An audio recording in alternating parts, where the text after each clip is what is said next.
Yo, yo, yo, what is up? What is up? What is up? Welcome back to the third intermission. Two-person show today. Avery here in the host chair, and I'm joined by the queen of the third intermission podcast, one Marsha Joseph. Marsha, how you doing tonight? Yeller, we out here. It is warm. It is wild. Hockey still exists. Basketball is on. Baseball is on. The sports are thriving.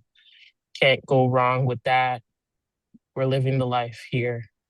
Right? No, I think yeah, this time right now in the middle of early June is one of the peaks when it comes to sports. Nearly everything is happening but football right now, so it's fun. Yeah, yeah. Is it just mass chaos? No, exactly. Could not agree more. And of course, time this taping, game one of the Stanley Cup Final, Carolina, Vegas. It's now 2-1 Carolina. And I posted on our Instagram, do people care about this Cup Final? And this is one in which so many people, Marcia, outside of the Vegas area, want to see a Carolina four hmm game sweep. And to be honest, I don't blame people with how things have gone on with the Vegas Golden Knights over the past few weeks and months. I spoke my piece when it came to John Tortorella stuff, and then Yeah. again we saw at the media day, Carter Hart was up at the podium talking, and his avail was cut short when Sean Gentry we asked for when he was asked by Sean Gentry from the Athletic, asked him about what he's done to improve himself after London 2018, and listening to what he was talking about, that dude said a whole lot of nothing. That dude said a whole lot of, oh, I'm going to the community, I'm doing this. It's like, dude, you are not on top Word of, salad. yes, Marsha, word salad, and on top of the fact that he wore a Free Alberta t-shirt to practice. Like, come on, dude. Come on. Come on. Free Alberta from what? Uh, You know? I just think he's like the most sheltered, most confused, like needs to be able to speak about this in a manner that like is deserved. How long are they gonna stop him from like talking about this? Because it's something that's gonna follow him forever, really and truly. yeah. For as long as they keep him as their main, you know. And it's shameful that this is how Vegas is really handling the situation. Um, because some would think that they're better than that, but it is what it is. They've taken a downwards trajectory. Oh well, sucks to be them because now everyone hates them even more.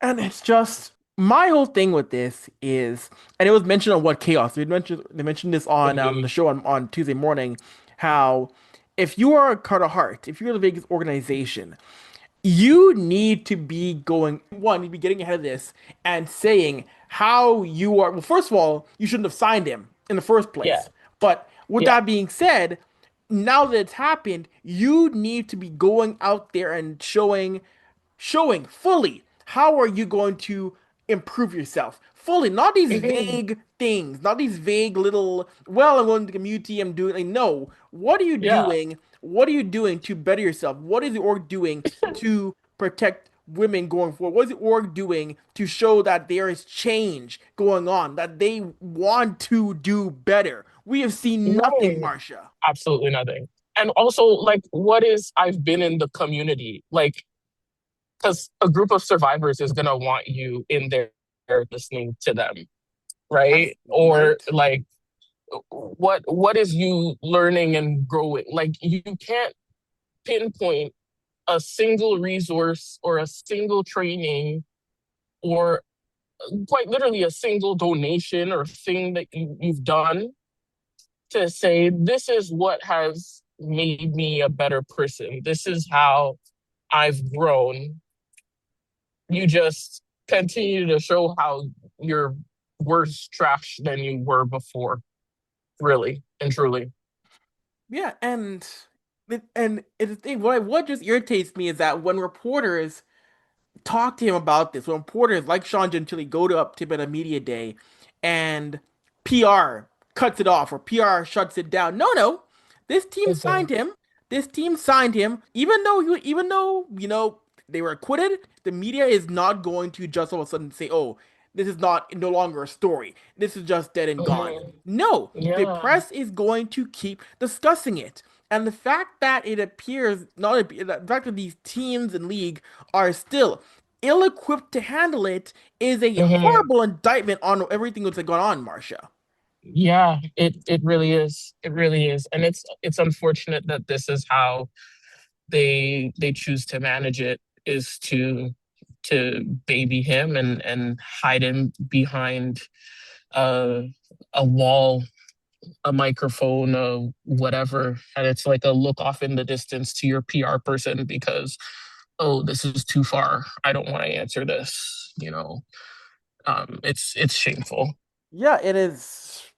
It is a thing that I hate because if honestly, if you were to pull away, if it's tough because if we take away Carter Hart from this series, there are actual good storylines when it comes to purely hockey between Carolina and Vegas. And one of those stories that no one's mentioning because other things happened with the Golden Knights is we'll get to the player side of it was Joel Ward. If the Vegas Golden Knights Hmm. win the Stanley Cup, Joel Ward would become the first black on bench coach to win a Stanley Hmm. Cup.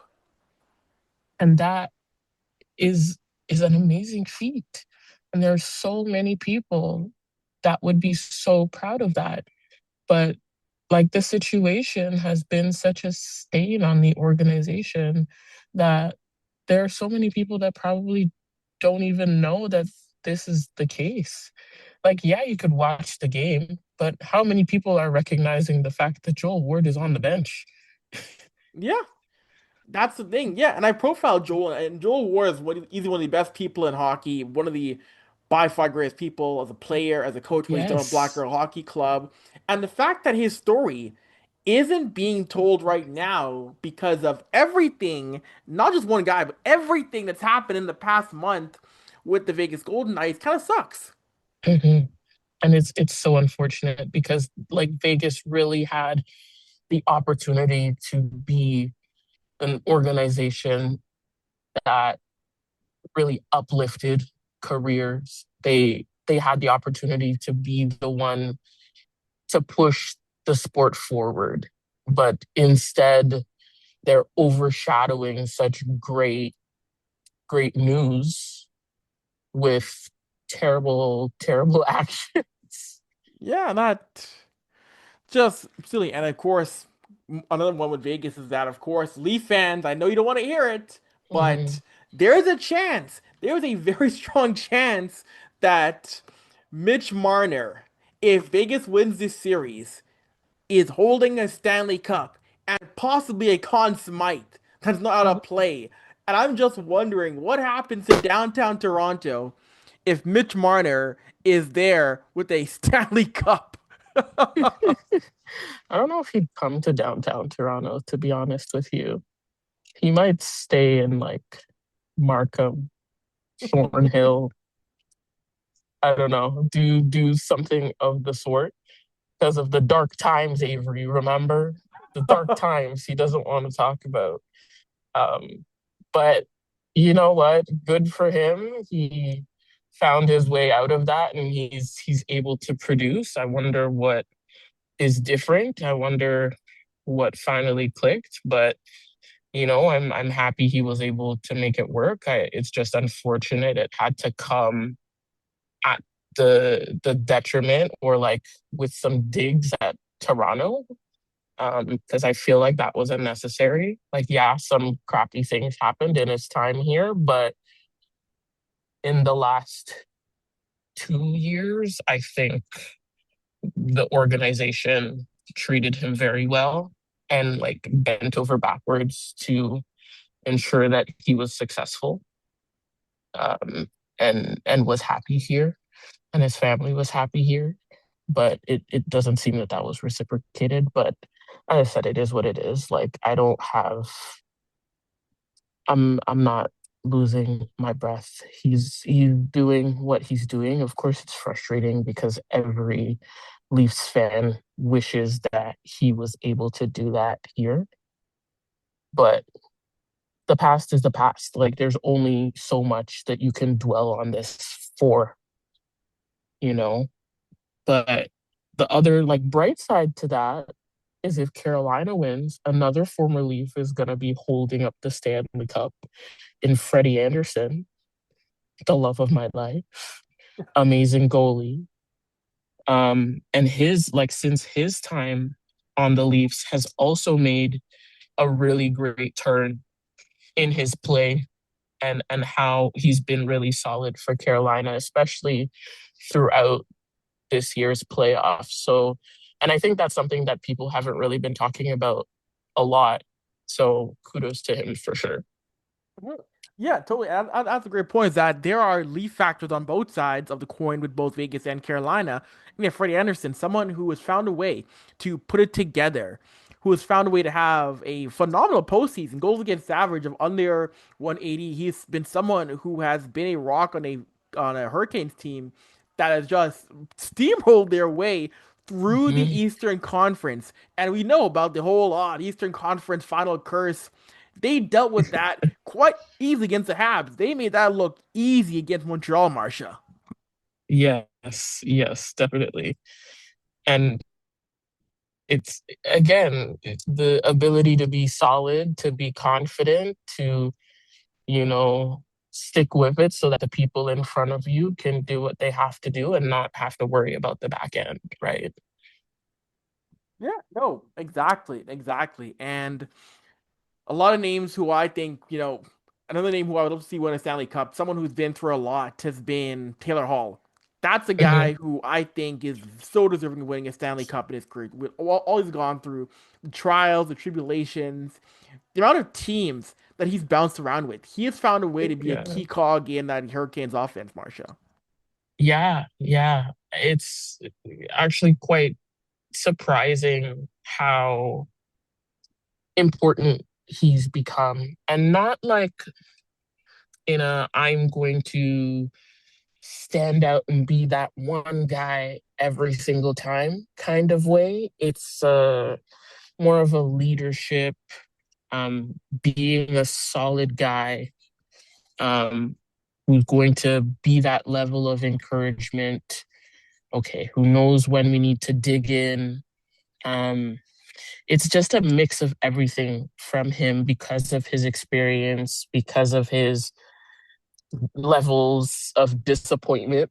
Um, but you're right. He's another guy that I think is pretty deserving of that as well.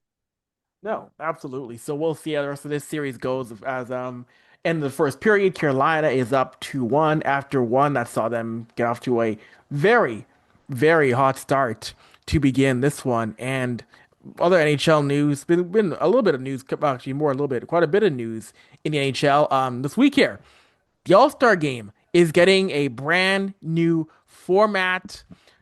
To an extent, it's still gonna be a 3-on-3 tournament, but it's going to be now be a five-team tournament. And instead of it being divisions, it's now going to be country based, where it's going to be Canada, USA, Sweden, Finland, and the rest of the world will be taking Hmm. part in the tournament. The skills competition will now be a U25 event, and it all takes place next season at the home of the Islanders. Elders are hosting it. So, Marshall, what are your thoughts on the format in terms of, again, a U25 skills comp? And now we're going country based opposed to division based for the tournament. They need to stop. This is not what we meant by innovation and new ideas, because I think they took everything that they've ever done, thrown it in a blender and poured it out into a cup that says All Star 2027 and said, here you go. And we're like, no, no, no, no. Five nations facing off, or like four nations and everyone else, or whatever it is. Like, no, absolutely not. And then this is their way of like appeasing Russia without appeasing Russia, Yeah. you know? Um, but also like U25 skills comp. okay, like kind of cop out, but not really. Because, like, yeah, the older guys are kind of getting tired of doing it and they never really want to come because they just want to go on vacation and they're probably getting injured more than anything at All Star or during that break. So I kind of get why they went that route in terms of like showing off the younger talent, but I don't know how that's gonna sit with like the majority of fans. I haven't really seen too much on that yet, but that was an interesting decision. And I also feel like we haven't seen enough of the like 8 to 21s to really have them included because there's also still an AHL All-Star game. Hmm.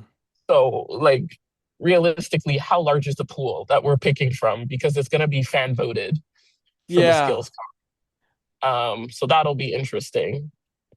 Um, but then also, okay, U25 for the skills comp, but then for the actual All-Star game, does that mean everyone's still eligible? So is it really even a break for everyone that's over 25? It's still a lot of questions. Yeah. And I'm still at the point where I feel like they still don't have the answers, as I said before when they first came up with the concept, you know? Yeah, I mean, they're gonna have time to work everything out still and see how it's gonna work. But yeah, I want to see how it's gonna work with the voting and who's involved, how this works exactly. Be right, Yeah. Marsha. It is their way of, well, we're not comfortable having full on Russia yet, so we'll mix in the Russian players with the German players, with the Swiss players. Really, it's Team Europe all over again. That's what this is. Yeah. Yeah. It's probably gonna be a mess, but you know, it's something. Yeah, no, you're right. But I have a conspiracy theory. The reason why I'm doing U25, because they don't want to have Carter McDavid come in again with an event which last was in Toronto. He Mhm. helped. Remember, Carter McDavid last All Star weekend helped up the skills competition and won it. I don't. I don't Yeah. know. I don't know if they want McDavid going in against. Yeah, I'll design the events and win the whole thing. No, exactly. So I think they're trying to maybe avoid, yeah, one guy having an involvement and knowing what to do to win something he created. So that could be, I think, a way around that as well. What can we do? Exactly, exactly. Yeah, that'll happen in early 2027. And big congrats also to the Kitchener Rangers winning their third Mem Cup championship. Of course, we saw Dave on Instagram and socials very happy. He was live tweeting the final against Everett. We were posting content from his reaction post game as Kitchener Rangers had a dominant OHL season, got it done at the Mem Cup in Cologne. Did you get a chance to watch final at all, Marsha, against Everett? I did not, but those tweets were great. They were great. No, Dave was having a ball, and I was watching a bit of it. And Samuel Riley had a great tournament. Samuel Riley, Mem Cup MVP, and he's someone where, you know what? I'm still optimistic for Ike Howard, but I wonder if Orla's Brass is wondering, ooh, should we trade away Sam O'Reilly because he looked really good as OHL postseason. Now he's with the Tampa Bay Lightning organization. So I wonder if there any buyer's remorse from the Oilers when it came to trading away O'Reilly's rights. Yeah, exactly. It's you know what? Too bad for them. They're lost. What can they do? Because they're probably like watching in pure sadness. But you know what? As I said before, the past is in the past. Let Hmm. it go. Let it go. Because, like, you know what? Like, you saw them do great things, and then you just sit in sadness, and you'd be like, "This is how I messed up really badly because I didn't see the future, Yeah. or I didn't envision the future." You know? Yeah, and you know what? End of the day, Marsha. End of the day, you know what? The draft is a crapshoot. The draft is a giant crapshoot because as much as we can, try and predict, prognosticate literal children in the Yeah. NHL draft, You don't know you don't know. Some guys might be the real deal all the way. Some guys might not. Some guys might taper off. It's a little crapshoot. Yeah. So few guys are going to be that guy every step of the way. hmm You're so right because it's conditioning, it's practice, it's consistency, it's how do I continue to grow? These are literal like 18-year-olds. They still have 7 years of growing left to do. Like it's mentality. Do I even love this sport as much as I thought I did when I was younger? Hmm. Do I want to play the way that I thought I did before? And there's so many things that have to fall in line to have your Austin Matthews, your Connor McDavid, like all of those things. Do you find out you're an injury guy? Do you find out you're not? Like, as you said, things just have to be so perfect. And you like those things you can't tell. It's a chance for a reason, right? Yeah, because I mean, how many players do we see in the World Juniors, Marsha, who end up becoming, the World Junior phenoms, heroes, and they're bit NHL players, or Mhm. their careers are just, okay, or they're a Yeah, guy who, and there have been a handful of guys who played in World Juniors who are never NHLers, who don't play a single yeah. NHL game, who played zero games in the hmm league. Yep. Like So, 10 out of like 50. oh my goodness. Yeah. Yeah, no, exactly. And going from the Mem Cup to the P Dub and Sarah Nurse. I know fans in Toronto and Hamilton were hoping she would come back east. They are hoping she would go back to the Scepters or she would sign with Hamilton, PWHL. But nope, she just Mm-mm. re-signed a new 2-year deal with the Vancouver Golden Knights. So, Marsh, how do you feel about Sarah staying out west for 2 more years? It's a little sad, but I think I saw it coming.